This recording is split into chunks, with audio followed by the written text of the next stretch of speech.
మీ business ఏదైనా మీ ఊర్లో promotion చేయాలంటే అది సుమన్ టీవీతోనే సాధ్యం. ఇప్పుడే సంప్రదించండి. Hi hello viewers, welcome to Suman TV. నేను మీ అమర్నాథ్. మనం విశాఖపట్నంలో అడివరంలో ఉన్నటువంటి శ్రీ కాలభైరవ స్వామి టెంపుల్ అందరికీ తెలిసిందే. అసలు కాలభైరవ స్వామి అంటే ఎవరు, ఆయన ఎలా పూజించాలి, ఏ వేళల్లో పూజించాలి, ఆయన పూజిస్తే వచ్చే ఫలితాలు ఏంటి అని ఇలాంటి విషయాలు చాలామంది సందేహాలు ఉంటాయి. ఇటువంటి సందేహాలని నిర్వర్తించడానికి మన ముందున్నారు శ్రీ దేవి కాలభైరవ ఉపాసకులు సిద్ధేశ్వర శ్రీ కార్తికేయ గురుస్వామి గారు. స్వామి, వెల్కమ్ టు సుమన్ టీవీ. నమస్తే అండి. స్వామి, కాలభైరవ స్వామి అంటే ఎవరు? కాలభైరవ స్వామి అసలు పూర్తి వివరణ మా కోసం, మా వ్యూవర్స్ కోసం చెప్తారా? శ్రీమాత్రే నమః. జై కాలభైరవాయ. నా పేరు శ్రీ సిద్ధేశ్వర శ్రీ కార్తికేయ గురుస్వామి. ముందుగా అజ్ఞానతిమిరాంధస్య జ్ఞానాంజలశలాకయ చక్షురున్మీలితం ఏన తస్మై శ్రీ గురవే నమః. శ్రీ గురుభ్యో నమః. హరి ఓం. శివతనీయవరిష్టం సర్వకళ్యాణమూర్తిం పరసకమలహస్తం భూషితం మోదకేన అర్ణకుసుమమాలా వ్యాలలంబోదరంతం మమ హృదయ నివాసం శ్రీ గణేశం నమామి. ఓం గం గణపతి నమః. సర్వమంగళ మాంగళ్యే శివే సర్వార్థ సాధకే శరణ్యే త్ర్యంబకే గౌరీ నారాయణ నమోస్తుతే. సుమన్ ఛానల్ వీక్షిస్తున్నటువంటి ప్రేక్ష మహాశివులందరికీ కూడాను, పెద్దవాళ్ళందరికీ నా నమస్కారాలు, చిన్నపిల్లలందరికీ కూడాను నా ఆశీస్సులు, అమ్మవారి ఆశీస్సులు. సర్వేజన సుఖినో భవంతు, లోకా సమస్త సుఖినో భవంతు. స్వామి, కాలభైరవ స్వామికి ఏ విధంగా పూజలు చేయాలి, అసలు ఆ స్వామిని పూజించే విధానం ఏంటి? కాలభైరవ స్వామి ఆరాధన ఎలా చేయాలి, ఎప్పుడు చేయాలి అంటే అష్టమి, తర్వాత ఏమో అమావాస్య, పౌర్ణమి కూడా చేయొచ్చు. పౌర్ణమి సమయంలో కూడా, అది కూడా రాత్రి కాలంలోనే. ఎందుకంటే రాత్రి 6 దాటిన తర్వాత చేసేటువంటి పూజలు ఆయన స్వీకరిస్తారు. రాత్రి సమయంలో మనం అందరూ చేయొచ్చింది. భైరవుడికి ప్రతి ఒక్కరు కూడా పూజలు చేయొచ్చు. ఇప్పుడు పెద్దవాళ్ళు కానీ, ఆడపిల్లలు కానీ, మగవాళ్ళు కానీ, పిల్లలు కానీ ఎవరైనా చేయొచ్చు. ఆయన అందరికీ అన్నీ కూడా ఇస్తారు. భైరవ స్వామి ఆయన అన్ని విధాలుగా అష్టభైరవులు ఉంటారు. అష్టభైరవులు అష్టదిక్కులు ఉంటారు. అలాగే అష్టభైరవులు కూడా అష్టమాతృకులు ఉంటారు, అష్టభైరవులు. అలాగే ఈ భైరవ స్వామికి రాత్రి కాలంలో పూజ చేస్తే కనుక చాలా విశేషమైనది. ఆయనకి రాత్రి కాలంలోని నల్లటి వస్త్రం పరిచి, నల్లటి నువ్వులు వేసి, దానిపైన గుమ్మడికాయ దీపం పెట్టి, ఒక నలుపు రంగు ఒత్తులు ఉంటాయి, ఆ ఒత్తులు దాని మీద పెట్టి వెప్ప నూనె వేయాలి.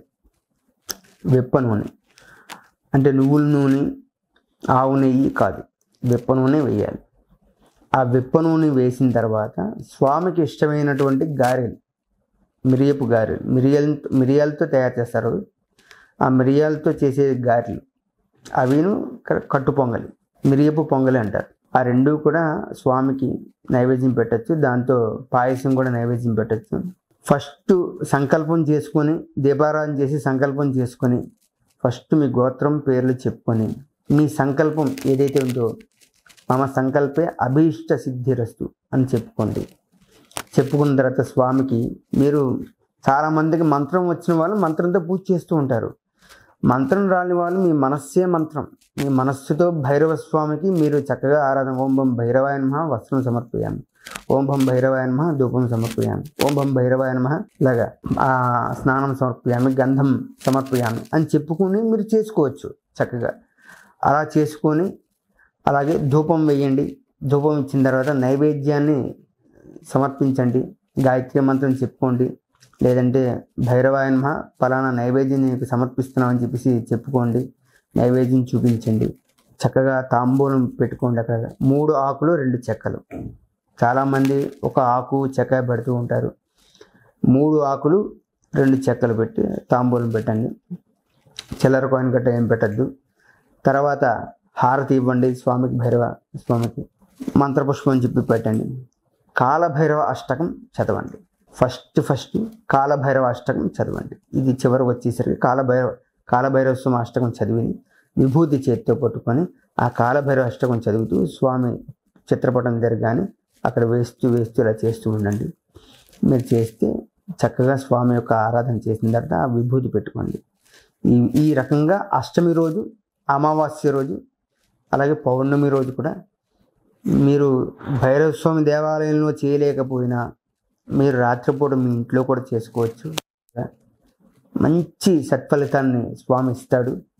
మీకు ఎలాంటి సమస్యలున్నా, అంటే గ్రహపీడనున్నా, మీకు కాలసర్ప దోషం ఉన్నా, కుజదోషం ఉన్నా, లేదు మనకి ఇప్పుడు ఏలినాడు శని ప్రభావం ఉన్నా సరే స్వామివారి యొక్క పూజ మంచి రెమెడీ, ఖచ్చితంగా బాగుంటుంది, చెయ్యండి. ఈ రకంగా పూజ అనేది చేసుకోవచ్చు. స్వామి, శ్రీ కాలభైరవ స్వామికి అమావాస్య రోజే పూజలు ఎందుకు చేస్తారు? అంటే అమావాస్య రోజు ఆయనకి అంటే ఆ రోజు చేసే పూజా విధానాలు ఎలా ఉండాలి? అసలు అమావాస్య రోజే ఎందుకు చేస్తారు? అమావాస్య రోజే పూజలు ఎందుకు చేస్తామంటే, చాలామంది తమిళనాడు చూడండి, మన తమిళనాడులోని అమావాస్య రోజే అక్కడ ఉన్న కళ్యాణ మండపాలన్నీ కూడాను బాగా బుకింగ్ అయిపోతాయి. మొత్తం అన్నీ కూడా చాలా బుకింగ్ అయిపోతాయి. ఎందుకు అయిపోతాయి అంటే అసలు ఖాళీ ఉండదు.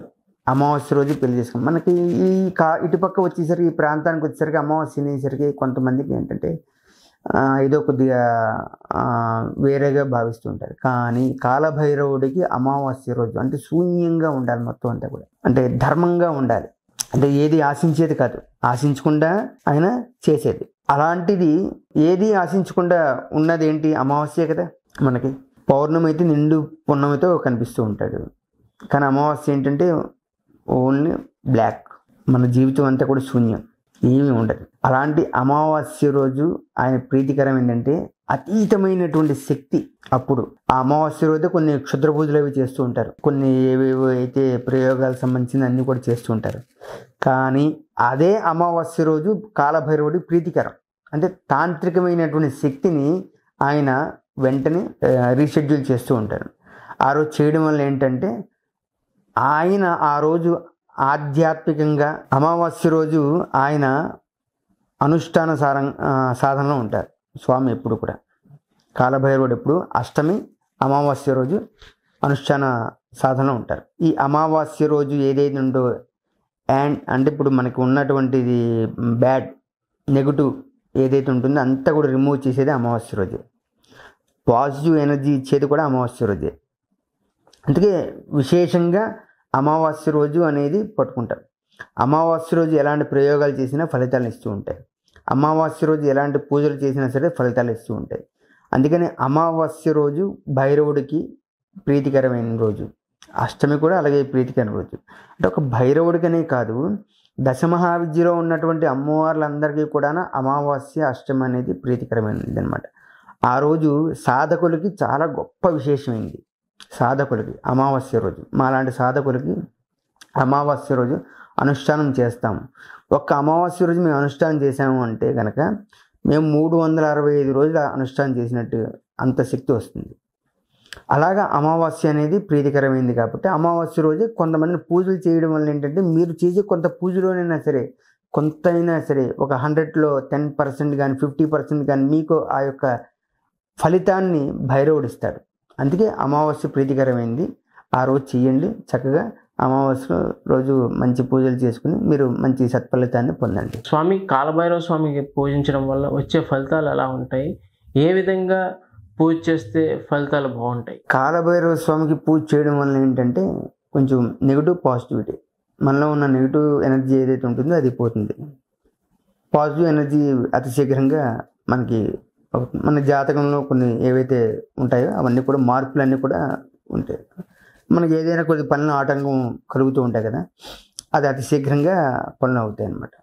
ఆయన పూజ చేయడం వల్ల ఏంటంటే ఆయన కాలాతీతుడు కాబట్టి కాలక్రమేణా మనకు ఉన్నటువంటి బ్యాడ్ ఏదైతే ఉంటుందో అది రానివ్వకుండా ఆయన చాలా మనకి సంరక్షకుడిగా ఉంటాడు. ఇప్పుడు కూడా ఎల్లవేళ్ళ మనం వెన్నంటే ఉంటారు.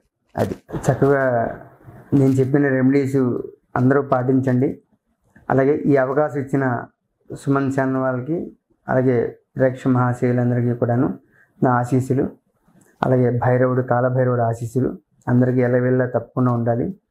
ఇంకా మీ ముందుకి తర్వాత నేను మంచి రెమెడీస్ ఏవైతే ఉన్నాయో అవి కూడా మీకు చెప్పడం జరుగుతుంది రానున్న రోజుల్లో కూడాను.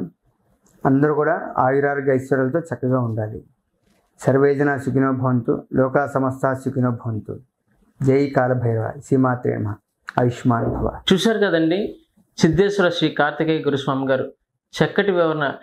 ఆ యొక్క శ్రీ కాలభైరవుడిని ఎలా పూజించాలి, ఏ వేళలో పూజించాలి, ఆ స్వామివారిని ఎలా పూజిస్తే ఎటువంటి ఫలితాలు వస్తాయని చక్కని విషయాలు తెలుసుకున్నాం. స్వామి, చాలా ధన్యవాదాలు. Thank you so much.